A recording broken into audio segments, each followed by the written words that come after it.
So this is the third session for this prep discussions for the GCP certification exam. My name is Michael Hammerl. I'll be the sort of lead moderator for this section. Let me share my screen.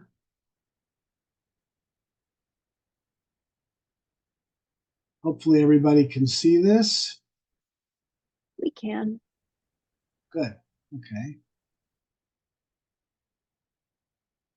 So the topic for today is inspections, GCP inspections. And so I just have a couple slides and a few practice questions and things to think about, and then we can open it up for discussion or questions if anybody has any questions.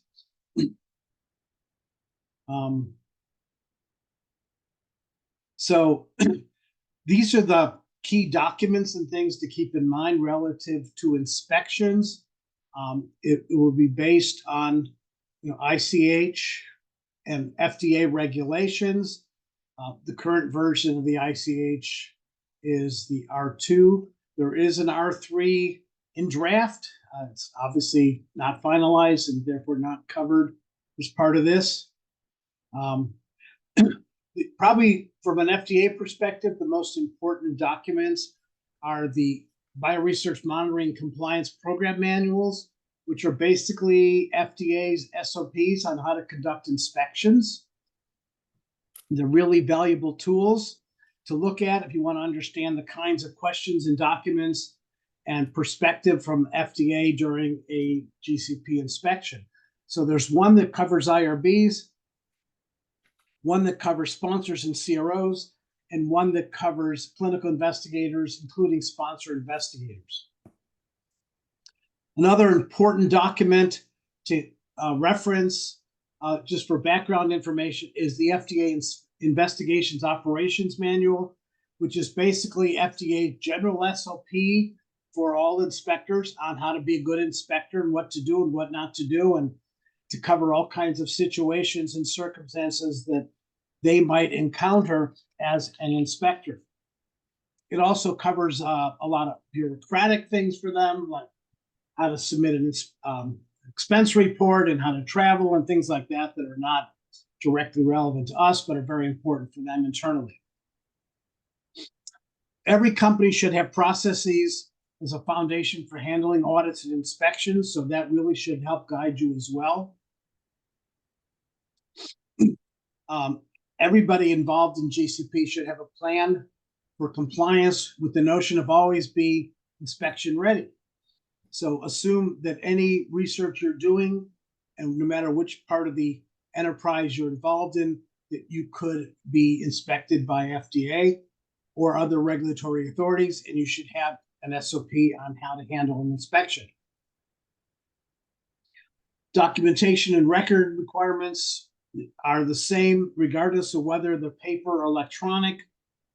So keep in mind that the expectations about documentation is the same, hasn't changed in years. Obviously, the tools we use and how we present that documentation has transitioned over time from mostly paper to now almost exclusively electronic. Mock audits are a good training tool, learning tool. If you have the ability in your organization, or if you've ever participated in a mock inspection or mock audit, that can be very valuable in understanding expectations.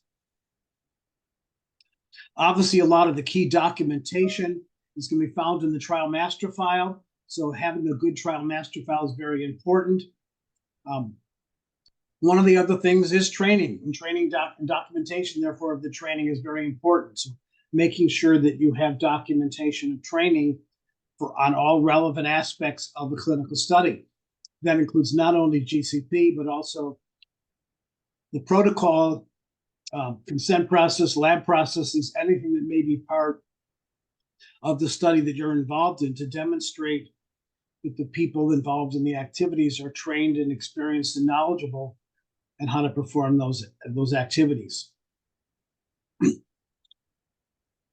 If you have an inspection, you need to have a robust process for responding to any findings. So a CAPA process is important. Obviously focus on data handling, processing, and integrity of the data is important. Almost everything we do these days involves different types of computerized systems. They need to be documented and validated. If you're at a site and you're using EDC or other software that's been provided by the sponsor, you obviously may not have in your hands the validation documentation directly related to that, but it's not a bad point to ask the sponsor or CRO about the system and to know what it's called, and where it comes from and how it's used, and ask them the simple question like, is it a validated system or not? You're not probably at a site going to get a lot of direct questions from FDA in that regard, but you want to sound intelligent, like you know what you're doing and what systems you're using. If you do get a Form 43 from the FDA or any kind of follow-up letter, you want to respond in a timely manner to that. There are regulatory expectations on responding. And that will also include responding in a timely manner to observations from any other regulatory body. When you respond, or if you respond, your response must be a complete and full response. You don't want to respond piecemeal. You need to respond to every point made complete and fully with as much detail and information as you feel is important in order to respond to any findings or observations. I think I'll pause at this point for a moment. If anybody has any questions, comments, or anything, you can either unmute yourself or raise your hand or type it in the chat box. Any of the other panelists, anything you want to add at this point? So Pam or Lauren or Camilla?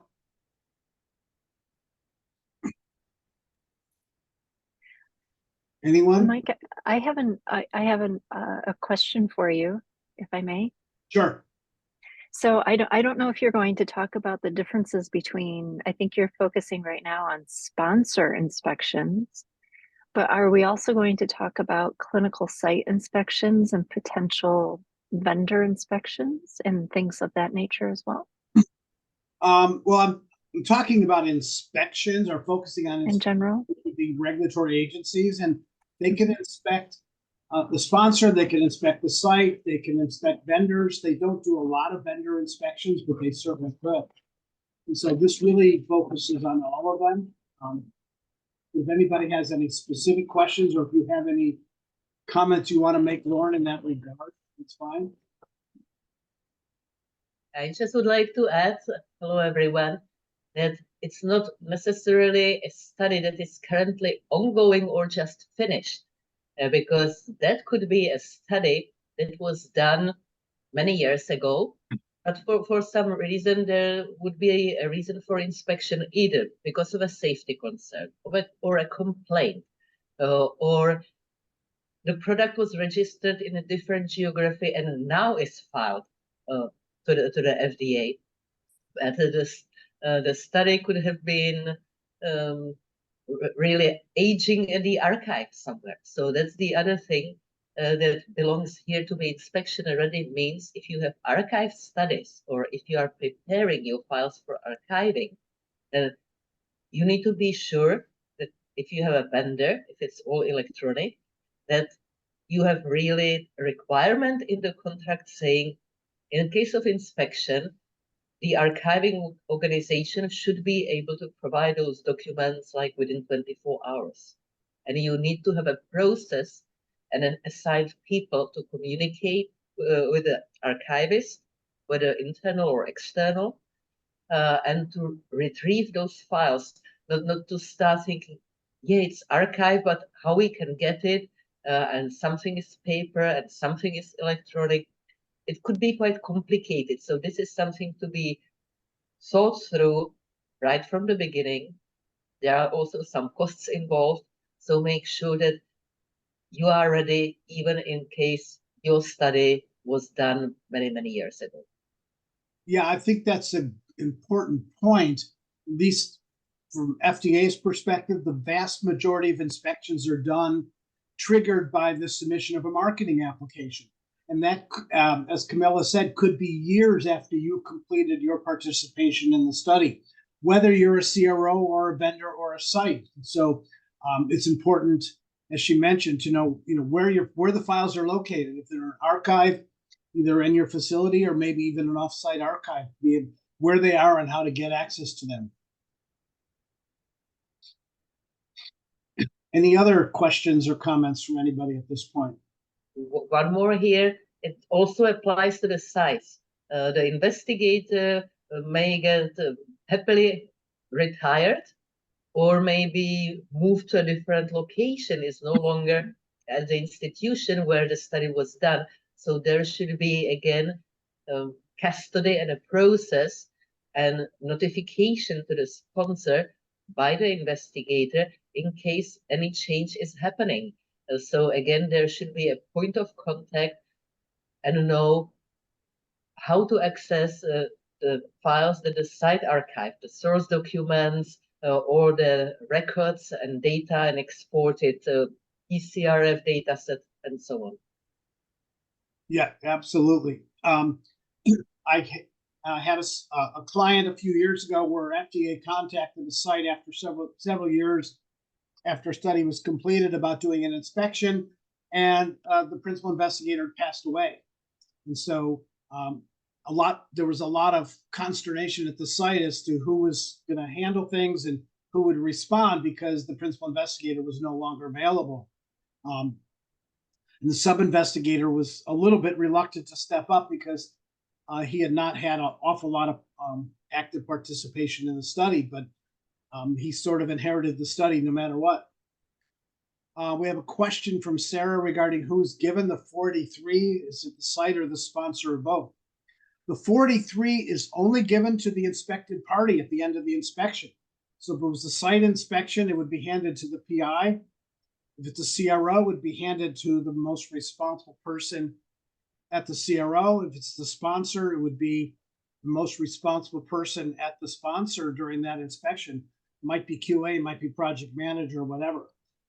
The FDA does not share it among the other parties involved in the inspection. That would be up to you to make sure that you're aware of inspections going on at your sites or CRO, and that they would inform you and share any findings or observations from an inspection.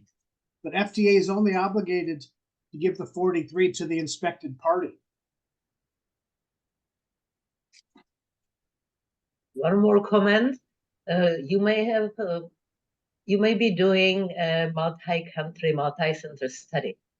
The inspection is not necessarily just to entities or potential inspectees in the US. Can be also to entities and sites abroad. And not all of them are familiar how FDA inspections are done. You have one advantage because there is a travel involved. These inspections are typically announced and agreed upon at least a month ahead of time to make sure that the inspector would not arrive there, spend money and time traveling there, and find out that nobody is available or there is a bank holiday or something, which can be sometimes shifted. It's not the usual one that you can find, and the government says, because it was supposed to be on Saturday, we are moving it to Friday or Monday or whatever. So you have this extra time, and you can use it, and you should use it, to help your site abroad understand the FDA inspection process.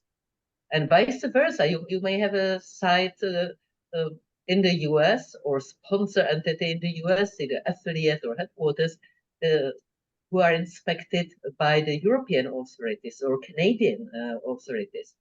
And they have some differences in handling things. So always understanding the process of that particular, not inspector or himself or herself, but the agency that are conducting the inspections, because it's not the same thing. The expectations are slightly different. The focus is slightly different. And I remember there was a FDA inspection to some sites in Greece that it's a biopharmacodynamic study. There were 3 sites to be inspected, and on behalf of the sites, the CRO was going to reply, and starting from the very title or how they addressed the inspector, it was completely wrong. So I said, like, okay, wait, guys, no, you cannot. You cannot say, hi, Helen, to the inspector. That just does not work, because you see, here is the military title and so on. So you need to have the proper way to addressing them, not to ruin it right from the beginning.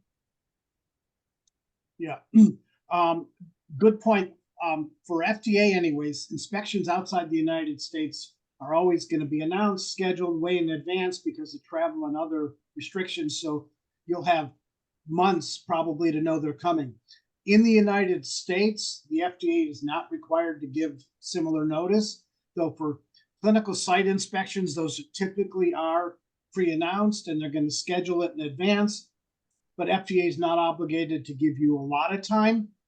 In the US, you might be lucky to get 3 to 5 days knowing that they're coming.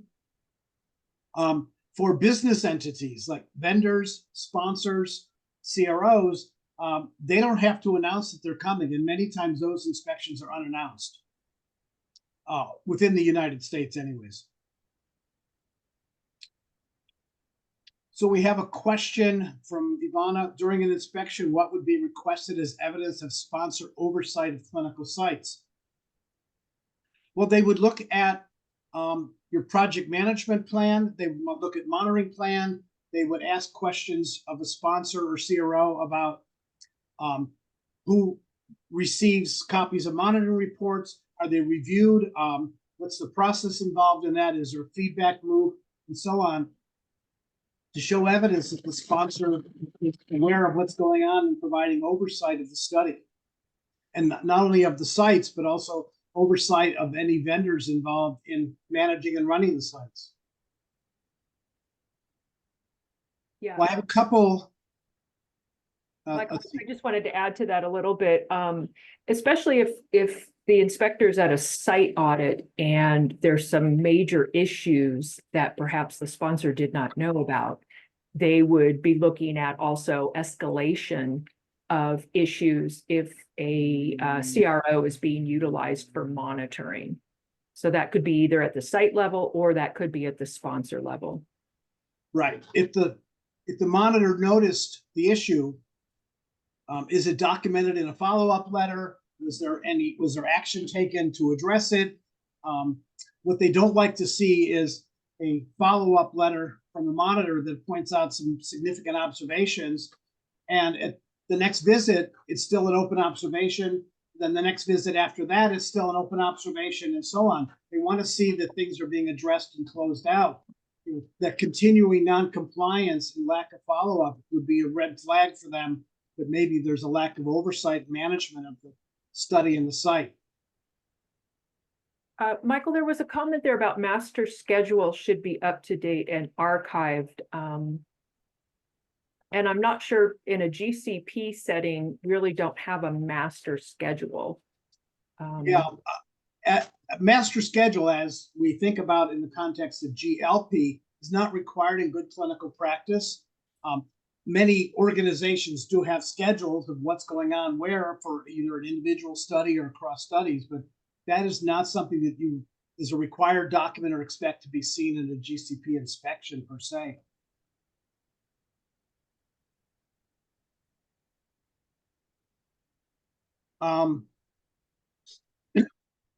Again, for inspections, ICH E6, the R2 is the most current version.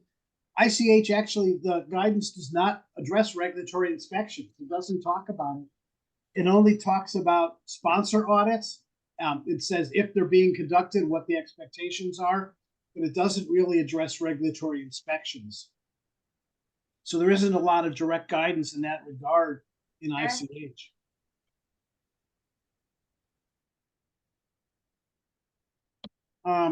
So a couple questions we can, just go through and give people some things to think about. So the first question, at a minimum, which elements should be included in the training record? And so here you have 4 choices to think about. I'll give everybody, if you want to answer in the chat, 1, 2, 3, or 4.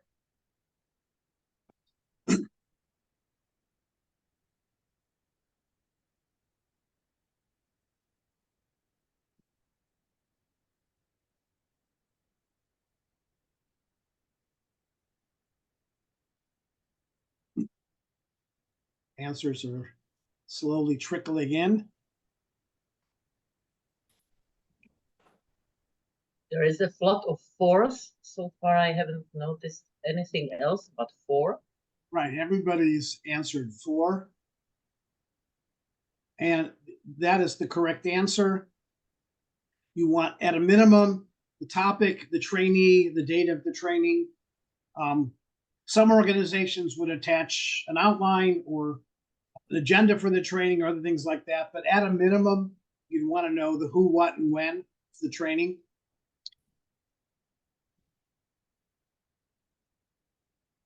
The FDA investigator asked to review copies of the latest sponsor QA audit for the facility. What should you do if you're the escort hosting that inspection? So, sorry, I went from 1, 2, 3, 4 to A, B, C, D, but put your best guess down for this one.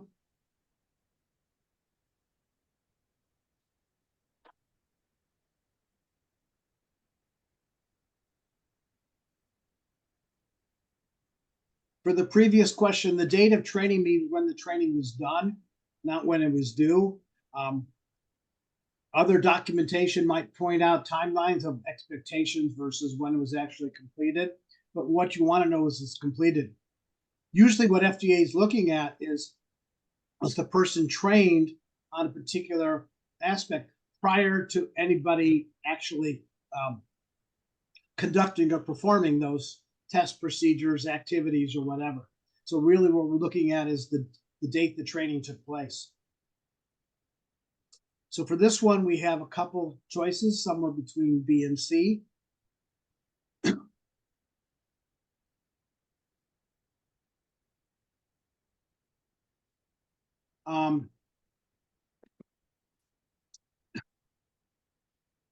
ICH talks about you not sharing internal audit reports with unauthorized individuals.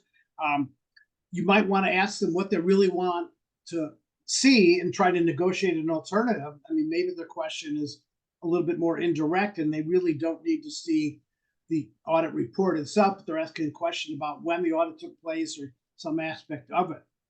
This is also discussed in FDA's compliance manual on inspections and audits, where FDA says, as a matter of policy, it's not a regulation, but as a matter of policy, they don't ask to see audit reports. However, if they feel it's necessary, they will always ask. And if it's a for cause audit, they might insist, in which case you might want to negotiate with them. But you want to be careful to flat out say no to an inspector. It's better to try to figure out what exactly they want to know, what they're asking for, rather than just flat out say no to somebody. Okay, this one's true or false. After the inspection is complete, the company does not receive a Form 43 with findings. Is everything fine in your firm is approved as a GCP facility? Yes or no?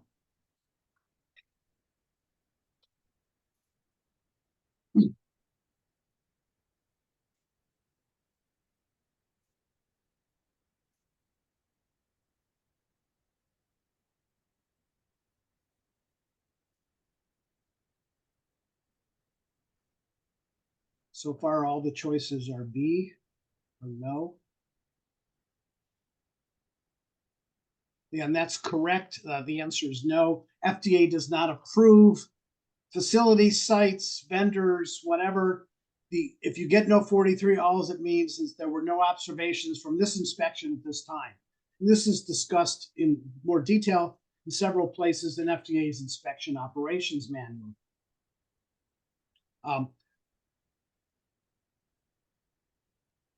True or false, an FDA investigator can be required to sign a HIPAA agreement or a confidentiality agreement prior to conducting the inspection. prior to sharing any confidential records with them. True or false?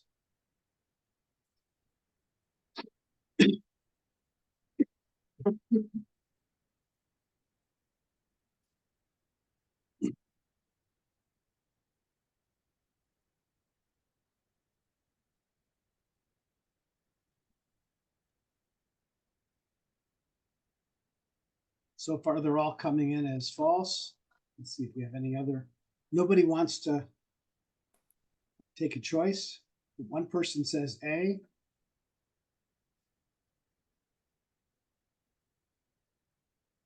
Two people say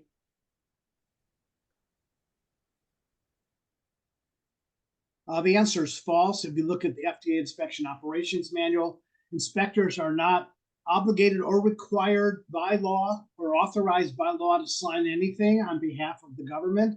And besides, as far as HIPAA agreements or data confidentiality or privacy agreements, the informed consent form for the study, the patient has already granted permission in the language of the consent form for FDA, regulatory authorities, sponsor auditors, other people to review and look at their data. So there's no reason to ask, number one, no reason to ask an FDA investigator to sign anything. And number two, they're not authorized or required to sign anything. So they're not going to. They're going to say, I'm sorry, I'm already authorized to look at the records. So that's not going to happen.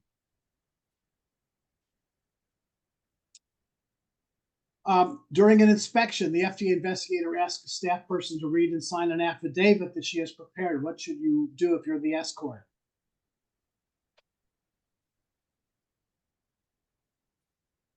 Comply with the request, refuse to review, read, or sign, contact your legal counsel for advice.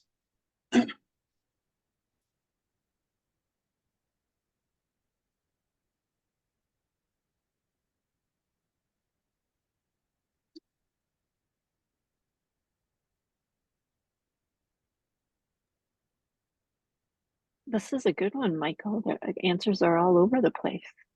Yeah, so far they're all C's on this one. Oh, I saw some B's and A's. I think that might have been from the previous one. I'm not sure. Oh. Well, we'll go through this. Let me see what, give people a few more seconds to.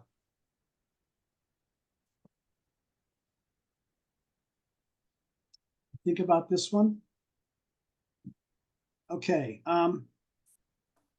Again, the inspection operations manual said you're as an inspected party, you're under no obligation to review, read, or sign any document, particularly an affidavit presented to you by an FDA inspector. You can refuse flat out and just state your policy. But if you state that my site or my organization has a policy not to review, read, or sign documents, they could ask to see that policy. So before you quote a policy, make sure you have one. Alternatively, you could contact your legal counsel for advice. That might be another possibility, though the primary answer, and the way I would interpret it based on FDA inspections manual, is you don't even have to ask your legal counsel, you can just say no. If FDA insists, you can say, I'm sorry, that's our policy, and that's what I've been advised. At that point, if FDA's flat out insisting, you might say we need to take a break and call legal counsel, but I think your first answer, B, would be an adequate and appropriate answer. They're generally not going to push the point, but know the ground you stand on, be able to cite appropriate sections, and have. I've audited a number of organizations when I've used this as a sample question, and they don't even know what an affidavit is, and they don't have a policy on it. So that's when you potentially run into difficult questions, but because you can't just say we have a policy if you don't actually have a policy. Okay, what type of records is the company legally required to provide to an FDA investigator during an inspection? You can select all that apply. So you got a number of choices here.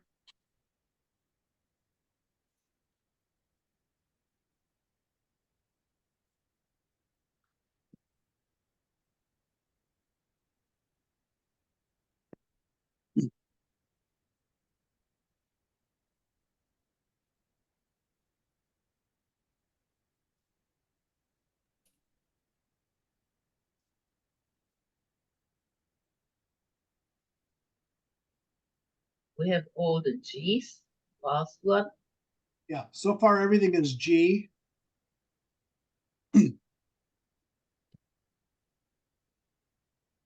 And yes, as per ICH and FDA policy, all the other things are records that would be required at a site to support conduct of the study according to good clinical practice, and you'd have to be able to produce or provide access to those records. Again, I think I sort of gave it away in a previous question. You would have to provide QA audit reports. That question comes up, and we go back to that question about how to handle any questions about audit reports and findings from audits. So the correct answer here would be G. So those are the only sample questions I put together. We have some time for any questions or discussion from people on the call, for the other panel members. Anybody wants to bring up any issues related to the few points I mentioned, or anything else related to inspections and inspection coverage? Michael, I just had a quick comment on your last slide. Sometimes if the former question that was concerning QA audit reports, you may think, oh, I don't know the answer to that immediately as you're taking the test, but a question like this might kind of jog that memory or jog that knowledge that, oh, this makes perfect sense, everything but the QA reports. And when you're taking the test, you can go back and answer the question that you may have skipped in the beginning. So sometimes you'll get that with questions that they'll jog your memory and able to answer a question that you might skip over that first time. Yeah, absolutely, and I think we brought this up in the previous review sections. As you go through the questions, think about the timing, answering the ones you're pretty comfortable with first, and if any one you're stumped on, skip it and come back to it. Make sure you allow enough time, because as Pam just pointed out, a subsequent question may give you a hint about a question that you've skipped over or weren't sure of. You do have the opportunity to go back. You go back and change your answers until you hit the final submit key on during the exam. You can go back and change your answers too. And someone pointed out, don't read questions too fast. Think about it. I wrote all of these pretty much in the positive, but every once in a while you see a question that's like, which of the following items is not part of whatever? And so make sure you're reading the question very carefully. They're asking you what to include or what the one thing to not include, so that you don't answer it wrong, even though you knew the correct answer. So take your time when you're reading questions and answers, and make sure are they asking for the positive or asking for the one exception to the point. Just a note here to the previous slide. This should be supposedly site audit. If it's a CRO audit and they present the informed consent form, that would be a big issue. And sometimes CROs tend to collect documents that they are not supposed to collect. Maybe because of a lack of experience, maybe they want to be like, 200% sure that the site is not going to misplace it, or something gets lost, or whatever, or they help the site with filing. So, and I've seen that they bring all the site files into their offices and they make sure that everything is filed properly. And that should never happen. So if you are on the sponsor side, again, I would not risk and leave the CRO just to handle everything by themselves. As a sponsor, you should be involved. You should have your person with your eye. It's not just your extended hands, the CRO, but if the CRO says, yes, we will support the site to get them ready, be sure that you know what they are doing, how they are doing that. So sometimes strange things do happen. Yes. I was auditing this study a number of years ago where the the protocol allowed for long-term follow-up, like a year or two after the study was over. And the sponsor wanted to make sure that that would be possible at that time period. So they created a form, and they were told the sites, asked the subject to fill out this form, name, address, phone number, email address, all the contact information that the sponsor wanted to collect, so that they would be able to do the follow-up with patients even after the study was closed and the site was closed. So they were collecting all this personal information about people. When I explained to them about the problems with that and collecting first, they immediately destroyed all those forms, sent it all back, and changed the policy and told the sites to keep that information. And if they needed to contact people down the road, they would be contacting the sites and have them contact their patients. We have a question here. So does this question apply to a sponsor audit? And if this question is asked during CRO or sponsor audit, how would you respond? Well, go ahead, Mike. Yeah, again, QA audit reports generally are not subject, to inspection, whether you're talking about the site or the sponsor or the CRO. Again, FDA asks about QA audit reports or seeing audit reports. You'd want to find out what they're looking for and figure out what the question is about. But again, the FDA policy and their general approach is that they don't ask for QA reports, regardless of who they're conducting the inspection. And the other thing is, okay, the CRO would have, or sponsor would have, the delegation log. Typically a copy, and perhaps if there is, if this is their filing policy, that would maybe even the original at the study closeout. But the sponsor or the CRO should not have the lab data, I mean the source data, or medical charts and records. Right. And informed consent forms. Yeah, this question was, I should have qualified, was really geared toward inspection at a site.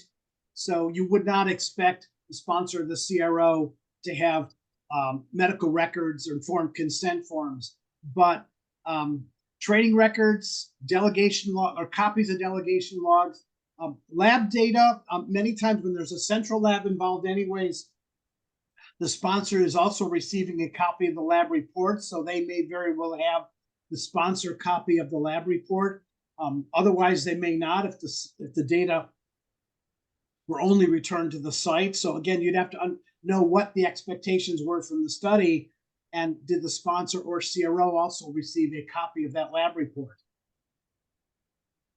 But certainly not any patient data or things like that. If they do receive copies of source documents like lab reports, if it's a central lab, they should have a coding system, meaning there should not be the patient date of birth, name, social security number, and so on and so forth. There should be the study code, and that's that.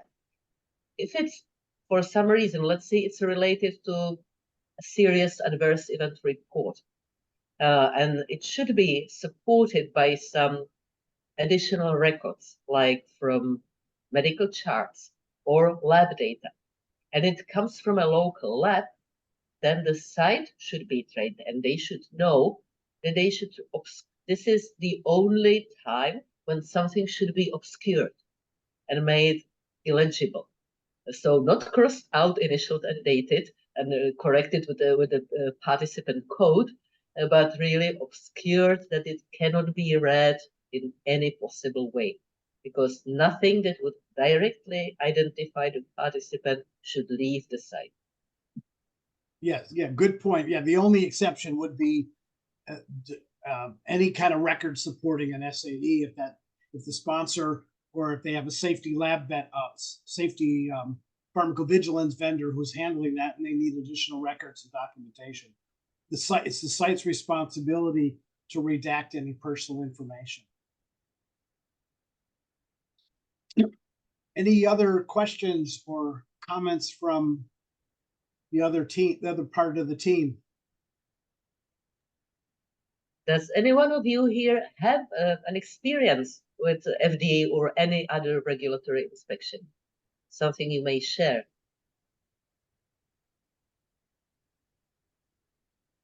Yeah, if you want to speak, just unmute your microphone and speak up.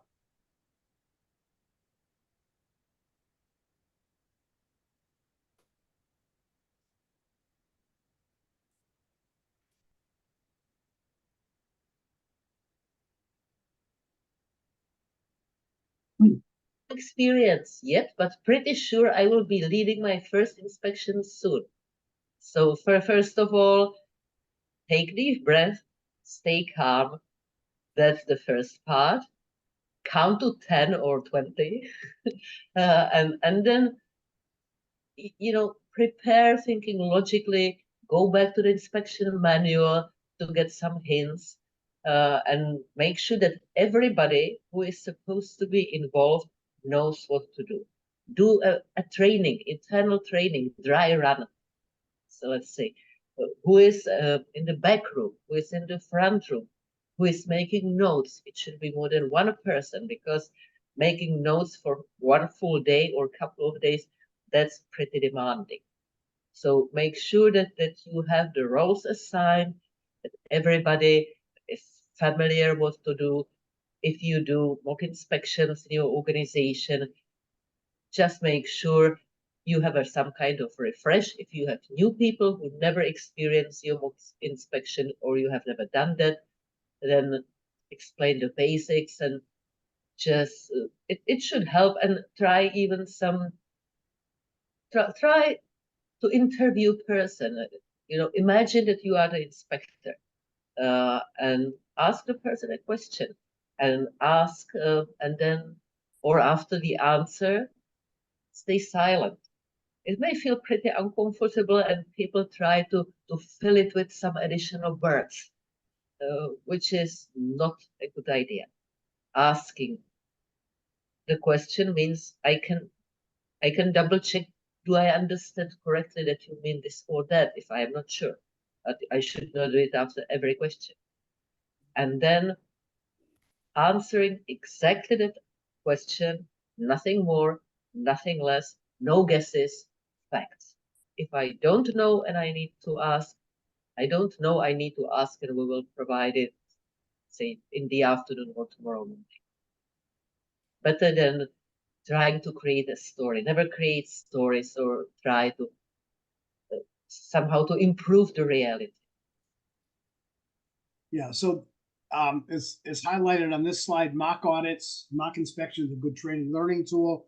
This is where you have the opportunity to practice some of these skill sets, not only with you as a GCP auditor, but with the party that's going to be inspected, or you think is going to be inspected, whether it's a site or a CRO or a vendor or the sponsor, and work through some of these scenarios, ask some of the more challenging questions, practice with people, make sure they understand how to answer questions, and only answer the question that's asked. That's a good point brought up by Camilla. Yeah. Listen, someone put, listen to the question, don't answer what you think they asked. And also, if you're not sure, repeat the question back to them. Say, are you asking me for patient 3's data? You know, make sure you understand the question. That also gives you time in your mind to think about, okay, if that's what they're asking, do I have an answer for that question? And don't be afraid to say, I don't know, but be able to qualify it with, but I'll find somebody who does have the answer. Another thing that, as an auditor, you may be requested to do a type of audit is a pre-inspection readiness audit. And sometimes that's, you know, as an auditor, you go out and look at a site that may be inspected, and giving them this type of thing as a mock audit. You can do it. I've seen different types of, you put that FDA inspector type hat on very beginning as you walk in the door, and you don't go out of character. And so that's another way that people have done it. And then there's also you know, kind of a hybrid of being the inspector, but then taking, as we say, take the hat off as more of a learning exercise for the site. But if, you know, the site hasn't been audited before, it gives a good idea to the site of how ready they are, and also to the sponsor and CRO of how ready the site may be. Yeah, and it's not just sites, many CROs, Yes. sponsor organizations, or other vendors have had little or no experience with FDA or regulatory agency inspections as well. Yeah, a friend of mine is just his quite recent experience about a year ago. He was his company, it's a US company. They focus on rare diseases. They have global studies. They work with many vendors. And within 1 quarter, they had both, they had foreign inspections from 2 foreign agencies. So not the FDA, but 2 foreign agencies. And they said, like, one study, that's what I mentioned before, that it was closed 10 years ago. And the inspectors wanted to know the decisions, the reasons for the decisions, the justification of decisions. So really documentation, and very good documentation, or if there are major decisions like transition from one system to another during the study and so on. They were ready, and it went very well. They had these, you know, the storyboards and all that. So that was great. But the other one, that was current study, and that was a disaster, because the CRO appointed, and the tech vendor appointed people who were managers of the people really doing the job. And they did not know how to access the system. They did not have the answers. And he was telling me they just burnt us out completely. And we didn't have time to practice with them before. And this is our lesson learned. We need to practice and not assume that they know. And if we need a technology vendor to be able to show, for example, validation documents, because we may not have them in-house, all the validation plans and summary reports and all the user acceptance testing and so on and so forth. But the vendor, if there is an inspection, should be ready to show it and share it. And FDA can copy whatever they decide to copy from the documents, or take a picture.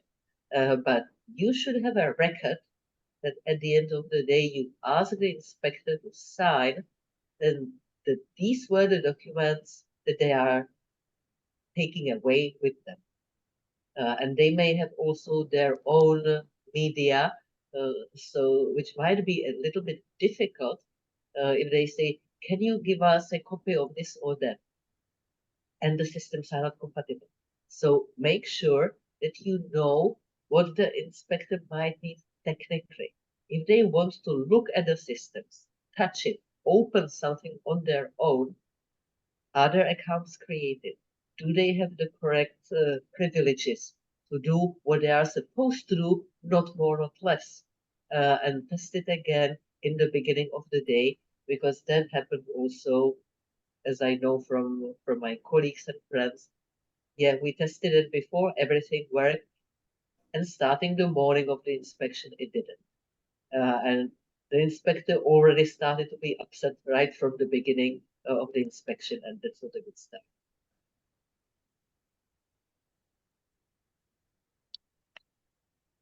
Anyone else have any questions, comments, anything they want to bring up?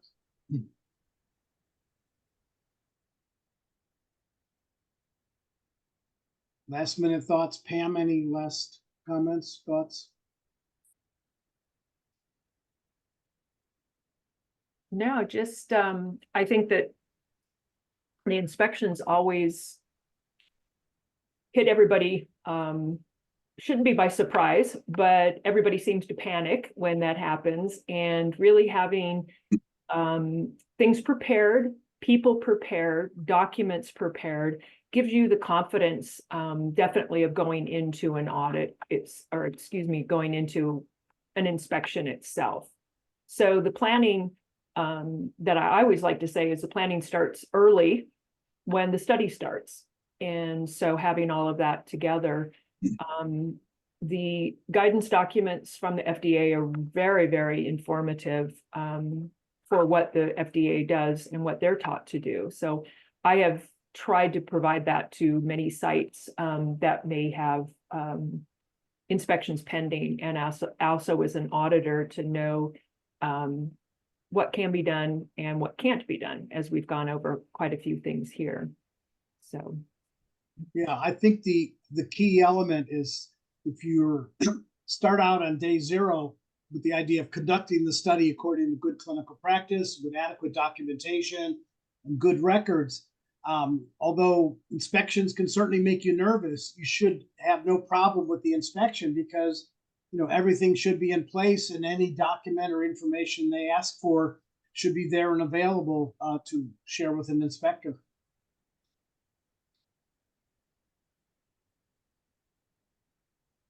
Any questions from anyone in the audience?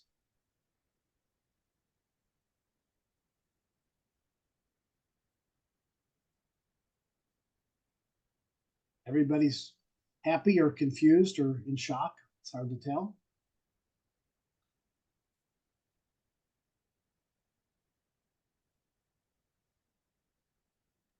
Or focusing on something else. Yeah, any questions in general about the certification exams? Anything that hasn't been already discussed in some of the other sessions, or just anything you think about, you want to ask about exams and exam taking? It is a structured exam. You're going to have a set number of questions. You'll know exactly how many questions you have and how much time you have. So, you do want to watch the clock and pay attention so you have time to go back if you skip over some questions or want to rethink them. How often is the exam offered? I'm not sure. I think, is it twice a year? I think that it's offered.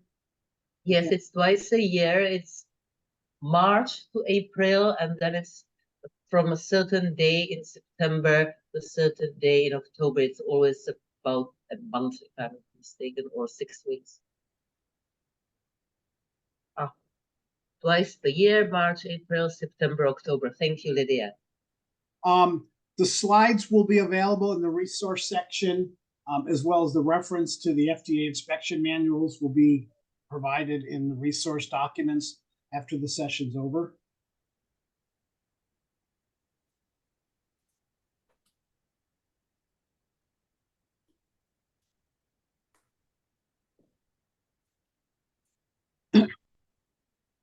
There's no other questions. I guess we can end the session.